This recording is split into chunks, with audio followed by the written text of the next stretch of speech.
الحمدللہ رب العالمین، تمام تعریف اللہ رب العالمین کے لیے ہے جو عرش عظیم کا مالک ہے اور سارے جہانوں کا بادشاہ ہے۔ اللہ رب العالمین فرعون کے نام کا کوئی سورہ نازل نہیں کیا، نمرود کے نام کا کوئی سورہ نازل نہیں کیا، ابو جہل کے نام کا بھی نازل نہیں کیا، لیکن ابو لہب کے نام کا ایک سورہ نازل کیا۔ اس کی وجہ یہ ہے کہ ان ظالموں سے زیادہ ظالم ابو لہب تھا، کیونکہ نبی صلی اللہ علیہ وسلم کو سب سے زیادہ جو تکلیف پہنچایا ہے وہ ابو لہب ہے۔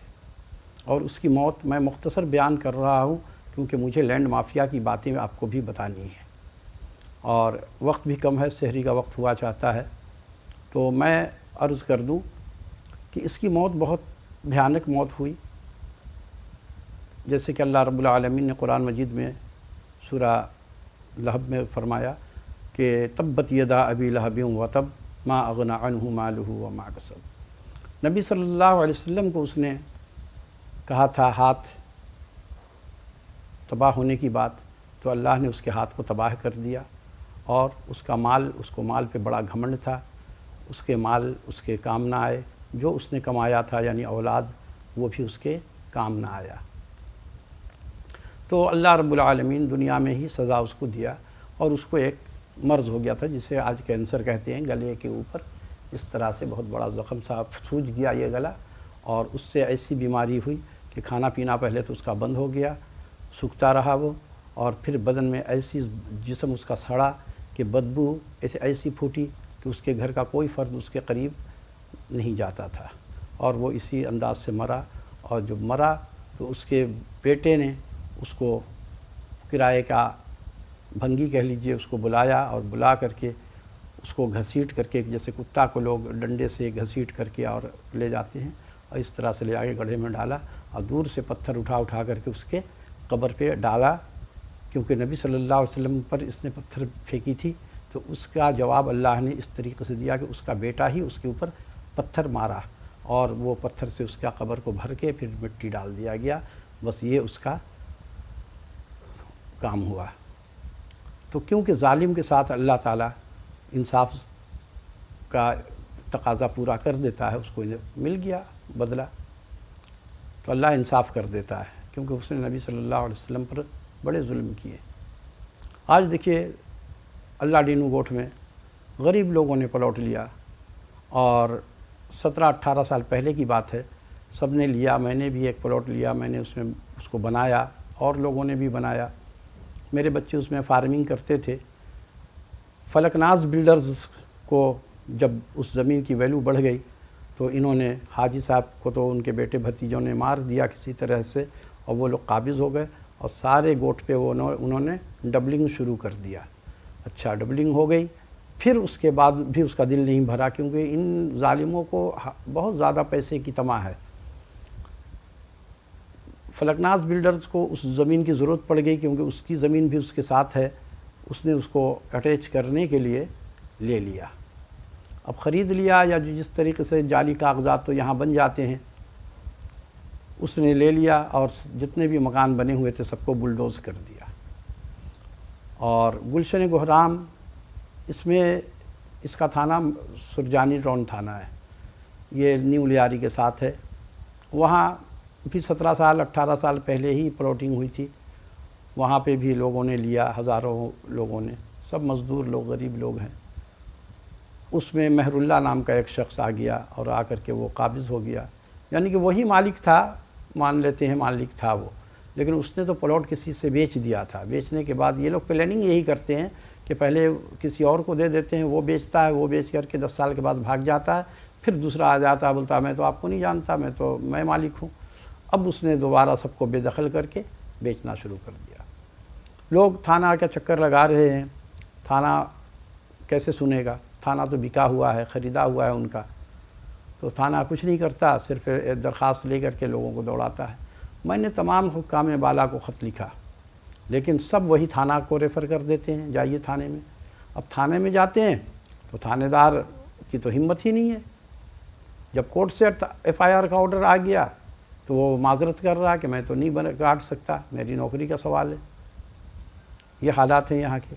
تو یہ حکام بالا جو ہیں یہ کیا کر رہے ہیں؟ یہ جو مسلمان کا ڈھنڈورا پیٹتے ہیں اور یہ مسلمان اس طریقے سے حکومت کرتے ہیں۔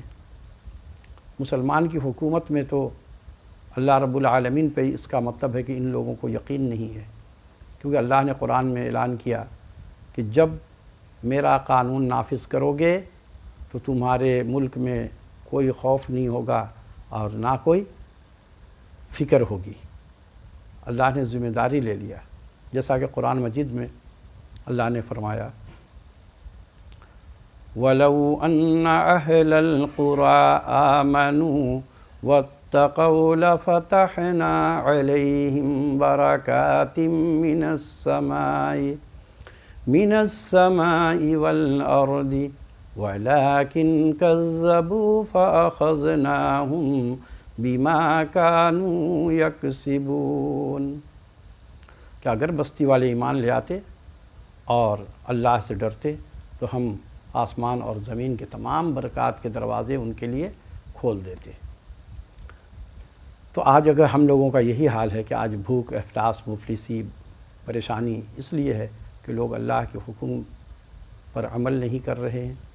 اب دیکھیے اتنا بڑا بلڈر، فلک ناز بلڈر، اور یہ لوگوں کے زمین پہ قبضہ کر کے بیٹھ گیا اور وہ زمین کو کوڑی کے بھاؤ تو لیا ہوگا اور وہ بہت 40، 50، 30 سن رہا ہوں میں کہ اتنے کا یہ پلاٹ بیچ رہے ہیں۔ اور یہ پلاٹ ہے کہاں پر؟ یہ ہے سرجانی ٹاؤن میں، گلستان کاظم ہے، اور ایک بلڈرز ہے وہ پرل ولاز کے قریب میں ہے، اور یہاں انہوں نے پروجیکٹ ابھی شروع کیا ہے 3-4 سال پہلے، اور پھر یہ زمین کو قبضہ کر لیا۔ ہمارا جو مکان بنا ہوا تھا جس میں بچے فارمنگ کرتے تھے پرندوں کی، اس کو بلڈوز کر دیا۔ سارا سرمایہ ہمارا جو تھا زندگی کا وہاں سے انویسٹ تھا۔ تو یہ ظالم لوگ ہیں۔ ان لوگ کی مثال وہی ہے کہ ابو جہل، ابو لہب، نمرود، فرعون مر گیا لیکن اس کے پوتا پوتی دنیا میں تو ہیں۔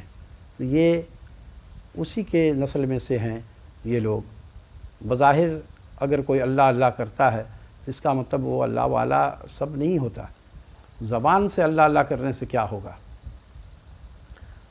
وہ تو اس لیے ہے کہ اگر آپ یہ کہہ دیتے ہیں کہ میں اللہ کو نہیں مانتا تو آپ سے تو دنیا والے سب ناتا توڑ لیں گے۔ تو اس لیے وہ تو دن کا ڈھنڈورا تو پیٹتے ہیں لیکن دل سے اللہ کا یقین نہیں ہے۔ اگر دل میں اللہ کا یقین ہو، آخرت کا یقین ہو، تو وہ تو کسی کا ایک پیسہ بیمانی نہیں کرے گا۔ جیسے کہ حضرت عمر کو اللہ کا یقین تھا اور آخرت کا یقین تھا، عذاب پہ یقین تھا، جبھی تو ان کے پاس بیت المال کی چابی ہے۔ آپ امیر المومنین ہیں یعنی وزیر اعظم ہیں، اور آپ کے گھر میں چٹنی روٹی کھائی جا رہی ہے، اور بیت المال سے وہ بھی چاہتے تو نکال کر کے محل بنا لیتے اور وہ روزانہ 2 بکرے 4 بکرے حلال کرتے اور کھاتے، لیکن انہوں نے ایسا تو نہیں کیا کیونکہ ایمان تھا۔ اس لیے اگر ایمان نہیں ہوتا تو بیت المال کا آدھا مال ان کے گھر میں ہوتا۔ تو حضرت عمر کی مثال لوگ دیتے ہیں، لیکن کیا حضرت عمر اور حضرت ابو بکر صدیق کے نقش قدم پہ چلنا تو بڑی بات ہے، ان کا کچھ حصہ بھی ان کی جو انہوں نے زندگی میں جو اعمال کیے وہ عمل کو مختصر بھی اپنا لیں تو آج کے لوگ ولی ہو جائیں، لیکن یہ لوگ تو لوٹ مار میں لگے ہوئے ہیں۔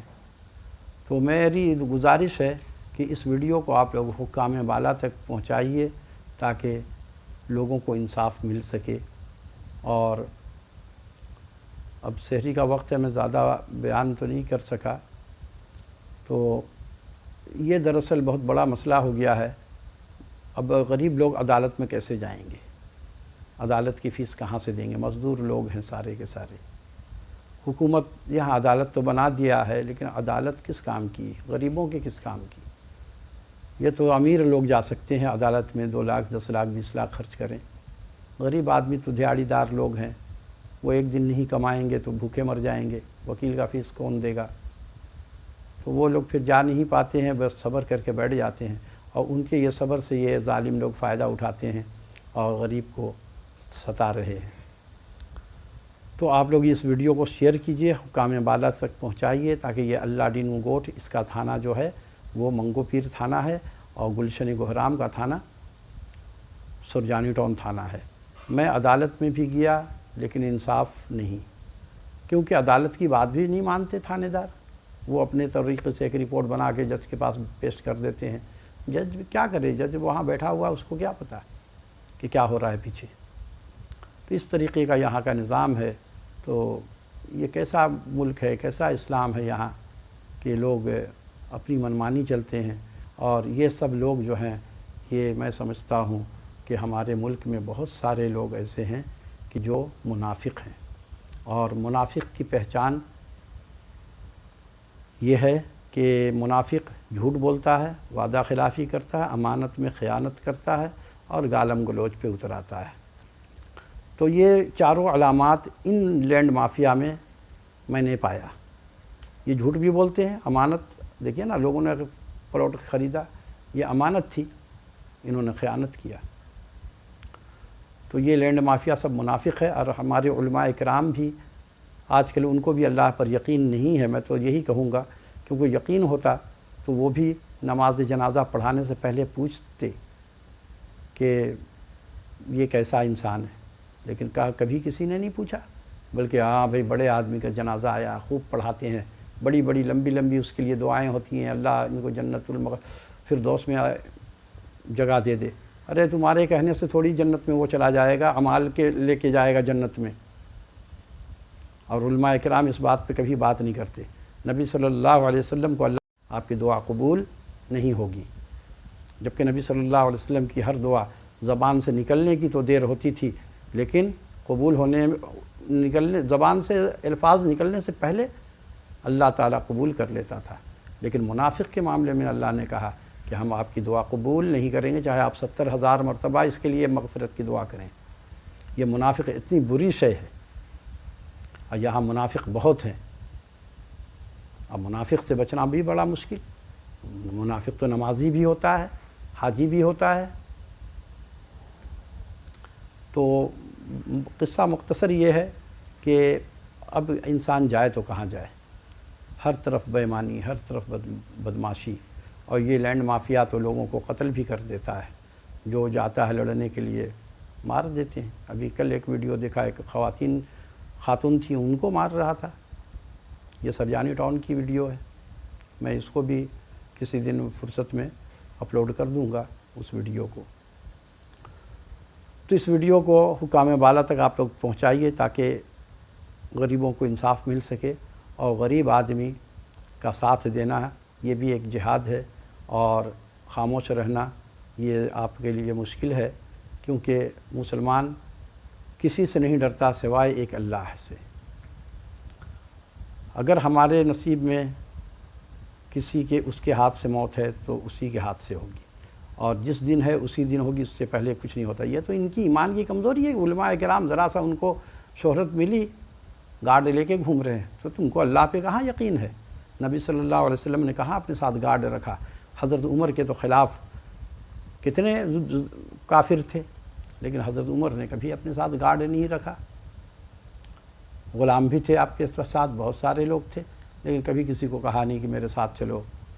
اللہ پہ توکل تھا کہ اگر موت ہے تو موت آ جائے گی، ورنہ اس سے پہلے کوئی ہمیں نہیں مار سکتا۔